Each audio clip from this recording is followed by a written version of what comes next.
सुनीता जी कैसे हो? मैं ठीक हूँ। बहुत अच्छा किया आपने जो भी किया। क्या होता है जब 90 के दशक के सबसे बड़े सुपरस्टार की 40 साल पुरानी शादी अचानक 200 करोड़ की दौलत की जंग में बदल जाती है? क्या सच में 62 साल के गोविंदा अपनी बेटी की उम्र की एक नई नवेली हीरोइन के प्यार में पूरी तरह पागल हो चुके हैं, या ये सिर्फ एक फ्लॉप हीरो का अपनी नई फिल्म चलाने का कोई बहुत बड़ा पीआर स्टंट है? आखिर क्यों गोविंदा की पत्नी सुनीता आहूजा, जो पिछले 2 साल से पति को कोर्ट में घसीट रही थीं, उन्होंने अचानक से अपना तलाक का केस वापस ले लिया? और इस आग में पेट्रोल डालने के लिए ड्रामा क्वीन राखी सावंत के उस सीक्रेट फोन कॉल में ऐसा क्या था जिसने पूरे बॉलीवुड को हिलाकर रख दिया? बॉलीवुड की चकाचौंध के पीछे अक्सर ऐसे काले सच छिपे होते हैं जो जब बाहर आते हैं तो अच्छे अच्छों के होश उड़ा देते हैं। आज हम जिस विवाद की बात कर रहे हैं वो कोई आम पति पत्नी का झगड़ा नहीं है, बल्कि ये कहानी है एक ढलते हुए स्टारडम, लालच, खौफ और बॉलीवुड के सबसे गंदे फैमिली ड्रामे की। 90 के दशक में अपने बेमिसाल डांस से करोड़ों दिलों पर राज करने वाले हीरो नंबर 1 गोविंदा की असल जिंदगी आज एक ऐसी भूल भुलैया बन चुकी है जहां उनके पास खोने के लिए 200 करोड़ की अकूत संपत्ति है और दांव पर लगी है उनकी बची खुची इज्जत। बांद्रा फैमिली कोर्ट से लेकर इंटरनेट तक इस वक्त सिर्फ और सिर्फ गोविंदा, उनकी पत्नी सुनीता और एक नई मिस्ट्री गर्ल कोमल रानी स्वर्णकार के लव ट्रायंगल की चर्चा है। एक ऐसा लव ट्रायंगल जहां प्यार, शोहरत और पैसे की हवस आपस में बुरी तरह टकरा रही है। इस पूरी कहानी की शुरुआत वैसे तो बहुत पहले हो चुकी थी, लेकिन इस ज्वालामुखी के फटने का वो पहला ट्रिगर बना मुंबई का इंटरनेशनल एयरपोर्ट। 62 साल के गोविंदा अचानक एयरपोर्ट पर एक बेहद जवान और खूबसूरत लड़की के साथ स्पॉट होते हैं। ये लड़की कोई और नहीं बल्कि 7 साल बाद आ रही उनकी कमबैक फिल्म रूपा की लीड एक्ट्रेस कोमल रानी स्वर्णकार थी। उस दिन जब पापाराजी के कैमरों ने इन दोनों को एक साथ कैप्चर किया तो किसी को अंदाजा नहीं था कि ये चंद सेकंड का वीडियो गोविंदा के आलीशान बंगले जलदर्शन की नींव हिला देगा।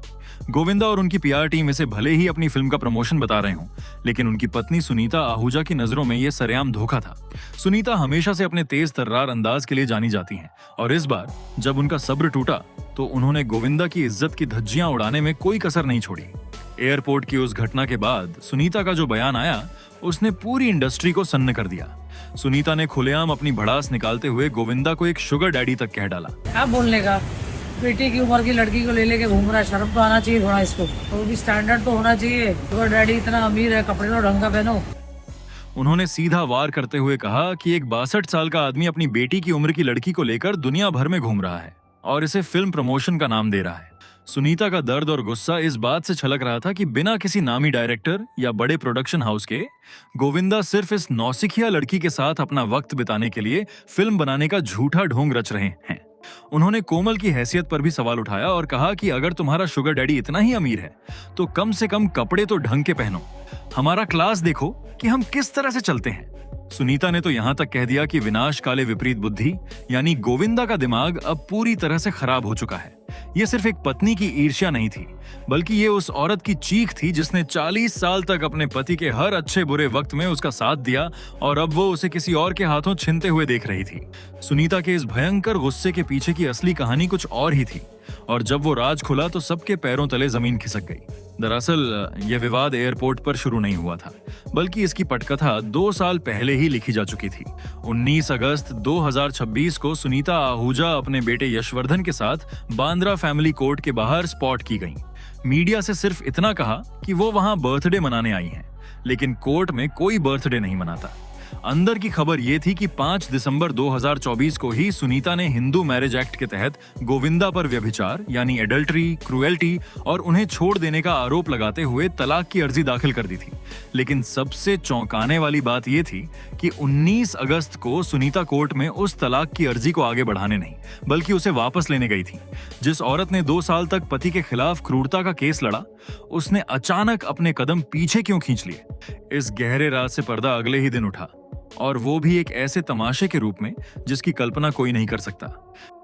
इस तमाशे की डायरेक्टर बनी बॉलीवुड की सबसे बड़ी ड्रामा क्वीन राखी सावंत। राखी, जो हमेशा विवादों की बहती गंगा में हाथ धोने के लिए तैयार रहती हैं, उन्होंने मीडिया के कैमरों के सामने अपना फोन स्पीकर पर डाला और सीधा सुनीता को कॉल लगा दिया। उस स्पीकर फोन पर सुनीता ने जो खुलासा किया उसने पूरे देश में सनसनी फैला दी। सुनीता ने बेहद बताया कि उन्होंने कल अपना डिवोर्स केस इसलिए वापस ले लिया क्योंकि गोविंदा और वो नई लड़की कोमल शादी करने की प्लानिंग कर रहे थे। ये सुनीता का सबसे बड़ा मास्टर स्ट्रोक था। उन्हें इस बात का गहरा डर सता रहा था कि अगर उन्होंने गोविंदा को कानूनी रूप से आजाद कर दिया तो वो तुरंत दूसरी शादी कर लेंगे, और इस दूसरी शादी का सीधा मतलब था कि गोविंदा के 200 करोड़ के साम्राज्य में एक नए हिस्सेदार की एंट्री। अब ये लड़ाई प्यार या जज्बात की नहीं, बल्कि 200 करोड़ की दौलत को मुट्ठी में बांधे रखने की बन चुकी थी। इसी सीक्रेट कॉल के दौरान राखी सावंत ने सुनीता को जो सलाह दी, उसने बॉलीवुड की असलियत का सबसे नंगा और कड़वा सच दुनिया के सामने रख दिया। राखी ने चीख चीख कर सुनीता से कहा कि आप भाड़ में जाने दो सब कुछ, बस 200 करोड़ रुपए की प्रॉपर्टी पर ध्यान दो। उन्होंने सुनीता को चेताया कि अगर कोई दूसरी या तीसरी औरत घर में आ गई तो वो सब कुछ हड़प लेगी, इसलिए सबसे पहले पूरी प्रॉपर्टी अपने नाम करवा लो। राखी यहीं नहीं रुकी। उन्होंने गोविंदा की नई हीरोइन पर एक बेहद भद्दा तंज कसते हुए कहा कि घर की राइस प्लेट घर की ही होती है, बाहर का चिकन टिक्का खाने का कोई फायदा नहीं। इस पर सुनीता ने भी अपनी कड़वाहट उड़ेलते हुए जवाब दिया कि चिकन टिक्का भी अच्छा होता है, तभी तो वो उसे एयरपोर्ट पर लेकर घूम रहा था। ये बातचीत साफ दिखा रही थी कि कैसे बॉलीवुड के बड़े बड़े घरों में रिश्तों की कीमत सिर्फ करोड़ों की प्रॉपर्टी से तय होती है, और कैसे एक औरत अपने हक के लिए दूसरी औरत को सरेआम नीचा दिखाने से नहीं हिचकिचाती। जब सुनीता और राखी मिलकर कोमल की सरेआम धज्जियां उड़ा रही थीं, तब सबको लग रहा था कि वो नई लड़की इस दबाव में टूट जाएगी। लेकिन कहानी में असली ट्विस्ट तो अभी बाकी था। हमेशा खामोश रहने वाली और अब तक सिर्फ रूमर्ड गर्लफ्रेंड का टैग ढोने वाली कोमल ने एक ऐसा पलटवार किया जिसने इस पूरे गॉसिप को एक नया ही रंग दे दिया। कोमल ने सोशल मीडिया पर एक लंबा चौड़ा वीडियो जारी किया और बेहद कॉन्फिडेंस के साथ कहा कि उसका नाम कोमल नहीं बल्कि रानी स्वर्णकार है, और फिल्म इंडस्ट्री में लोग उसे इसी नाम से जानते हैं। रानी ने उन सभी दावों को झूठा करार दिया कि गोविंदा कोई फिल्म नहीं बना रहे हैं। उसने छाती ठोक कर कहा कि वो कोई ऐरी गैरी लड़की नहीं बल्कि सुपरस्टार गोविंदा की फिल्म रूपा की असली लीड हीरोइन है। रानी ने अपने वीडियो में गोविंदा को बेहद सम्मान के साथ संबोधित किया, ये जताने के लिए कि उनका रिश्ता सिर्फ गुरु और शिष्य या फिर को स्टार का है, किसी अय्याशी का नहीं। लेकिन रानी का ये दांव सिर्फ सफाई देने तक सीमित नहीं था। उसने इस कीचड़ से निकलने के लिए एक ऐसा कार्ड खेला जिसका जवाब सुनीता के पास भी नहीं था। रानी स्वर्णकार ने बॉलीवुड की इस गंदी लड़ाई में सीधा अध्यात्म का ब्रह्मास्त्र चला दिया। अपने वीडियो में उसने खुद को श्री प्रेमानंद जी महाराज का परम भक्त बताया। उसने बड़े ही मासूम और संस्कारी अंदाज में दावा किया कि महाराज जी के दिव्य दर्शन और उनके आशीर्वाद के बाद ही उसकी फिल्म का काम शुरू हुआ और उसकी जिंदगी रातों रात बदल गई। रानी ने हाथ जोड़कर महाराज जी को प्रणाम किया और जनता की सहानुभूति बटोरने की पूरी कोशिश की। ये एक बेहद सोची समझी पीआर रणनीति थी। रानी जानती थी कि इंडिया में अगर आप खुद को धर्म और गुरु से जोड़ लें तो लोग आप पर सवाल उठाने से पहले 100 बार सोचते हैं। खुद को एक संस्कारी, धार्मिक और पवित्र लड़की बताकर उसने घर तोड़ने वाली के उस गंदे ठप्पे को मिटाने की कोशिश की जो सुनीता उस पर लगा रही थी। हालांकि कुछ समझदार लोगों ने तुरंत भांप लिया कि रानी अपने डगमगाते करियर और इस विवाद की कालिक को धोने के लिए प्रेमानंद जी महाराज के पवित्र नाम का सिर्फ एक ढाल की तरह इस्तेमाल कर रही है। इस पूरे बवाल, तलाक की अर्जियों, प्रॉपर्टी के डर और आध्यात्मिक ड्रामे के बीच हर किसी की नजर उस इंसान को ढूंढ रही थी जो इस बवंडर का असली जिम्मेदार था, यानी खुद गोविंदा। शुरुआत में गोविंदा ने एक रहस्यमयी चुप्पी साध रखी थी, लेकिन जब सुनीता की बयानबाजी ने घर की सारी मर्यादाएं तोड़ दी और बातें मां बहन की गालियों तक पहुंच गईं, तो आखिरकार गोविंदा के सब्र का बांध भी टूट गया और उनका वो रौद्र रूप सामने आया जिसकी किसी ने उम्मीद नहीं की थी। गोविंदा ने सीधे तौर पर अपनी पत्नी सुनीता पर पलटवार करते हुए एक ऐसा बयान दिया जिसने ये साबित कर दिया कि उनके 40 साल के रिश्ते में अब सिर्फ नफरत की राख बची है। उन्होंने कैमरे के सामने आकर सुनीता को सख्त चेतावनी देते हुए कहा कि आप बहुत ज्यादा मां बहन की गालियां देने लगी हैं। सुनीता जी, आप बहुत ज्यादा माँ बहन की गालियां देने लगी हैं। आपने मां बहन के नाम को बहुत सस्ता कर दिया है। गोविंदा का दर्द छलक कर बाहर आ रहा था। उन्होंने कहा कि वो बाहर वालों का काम नहीं लेते और अब जब 7 साल बाद वो अपनी ही प्रोड्यूस की हुई फिल्म रूपा के जरिए वापसी करने की कोशिश कर रहे हैं तो उनकी अपनी ही पत्नी उनके बिजनेस को तबाह करने पर तुली हुई है। गोविंदा ने सुनीता का दोगलापन उजागर करते हुए कहा कि जब सुनीता को अपने खुद के काम करने होते हैं, चाहे वो कोई फूड शो हो या फिर कंगना रनौत के शो लॉकअप 2 में जाना हो, तब तो वो अपनी बेटी टीना से मिन्नतें करवाकर गोविंदा को बुलाती हैं और उनके नाम का इस्तेमाल करती हैं। लेकिन जब गोविंदा खुद कुछ करना चाहते हैं तो वो बखेड़ा खड़ा कर देती हैं। गोविंदा ने रानी का बचाव करते हुए ये भी कहा कि गरीब परिवारों से संघर्ष करके आने वाले कलाकारों को इस तरह जलील करना सुनीता जैसी बड़ी महिला को बिल्कुल शोभा नहीं देता। गोविंदा की इस हताशा और तिलमिलाहट को गहराई से समझने के लिए हमें थोड़ा पीछे जाना होगा, जब उन्होंने 14 जुलाई 2026 को अपनी कमबैक फिल्म रूपा का भव्य ऐलान किया था। ये फिल्म गोविंदा के लिए सिर्फ एक प्रोजेक्ट नहीं था, बल्कि ये दुनिया को ये साबित करने की उनकी आखिरी और सबसे डेस्परेट कोशिश थी कि वो अभी खत्म नहीं हुए हैं। उन्होंने उस प्रेस कॉन्फ्रेंस में बड़े गर्व से बताया था कि ये उनके 40 साल के करियर की पहली ऐसी फिल्म है जो नायिका प्रधान है। लेकिन उस दिन उनकी एक बहुत बड़ी कमजोरी भी दुनिया के सामने आ गई, उनका अंधविश्वास। गोविंदा ने खुलासा किया था कि 14 नंबर उनके लिए चमत्कारिक है।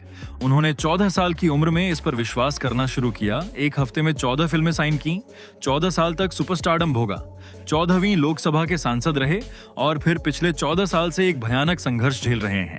अब 62 साल की उम्र में बिना किसी बड़े बैनर के वो इसी 14 नंबर के सहारे अपनी किस्मत को फिर से पलटने की जद्दोजहद कर रहे हैं।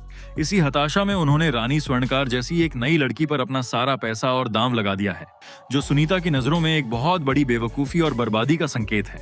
अब जब ये फैमिली ड्रामा पूरी तरह से पब्लिक डोमेन में आ चुका है, तो पूरा बॉलीवुड भी 2 हिस्सों में बंट गया है। लेकिन इस पूरी कंट्रोवर्सी में सबसे बड़ा और चौंकाने वाला बयान उस इंसान का आया जिससे गोविंदा की पिछले कई सालों से बोलचाल तक बंद है।